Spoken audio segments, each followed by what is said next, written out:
Welcome to the Government and Heritage Library's Cohabitation Records tutorial. As part of the State Library of North Carolina, we'd like to share some information that is often overlooked by researchers of African American ancestors. Like many other southern states, North Carolina did not legally recognize marriage between slaves. When slavery was abolished, the General Assembly allowed freed men and women to register their marriages in the form of cohabitation bonds, which gave their marriage legal recognition. Most cohabitation records were created between 1866 and 1868. North Carolina required not only the register of the marriage, but also information about the length of time the couple had cohabitated. Some southern states just passed laws that automatically gave legal recognition to freed men and women who were married as slaves.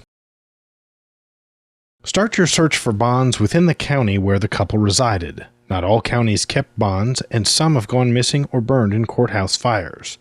Others were combined with other marriage records for that county instead of being separate files. Also, be aware that each county recorded information differently. For instance, the few in Allegheny County were filed with the records of inventories, marriages, and wills, while Wake County has a separate file designated as cohabitation bonds and records. Cohabitation bonds are located in the State Archives of North Carolina. Many have been microfilmed, while others are located in bound volumes. Some county Register of Deeds offices may have copies of cohabitation bonds as well. It's also important to note that not all freed slaves registered their marriages, and that variations occur in the recording of given names and surnames. Barnetta McGee White published an indexed 3-volume series entitled Somebody Knows My Name, which abstracts and indexes cohabitation bonds for 54 counties in North Carolina. Each county in the book begins with an introduction that tells the reader how the length of the marriage is given. Dr. White provides notes on how the bonds are filed and explains how the marriage is listed, whether by the year married, the number of years married, or the number of months married. It's important to note that the surnames listed in the cohabitation bonds may not have been the same as that used in more recent records. It was common for the freed men and women to change their surname after emancipation, although some kept their former slaveholder's surname.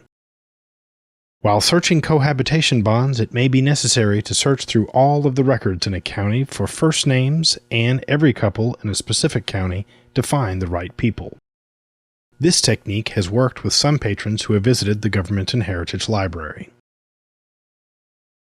Although these bonds were usually filed in the county of residence, remember that this was a period of transition for the formerly enslaved.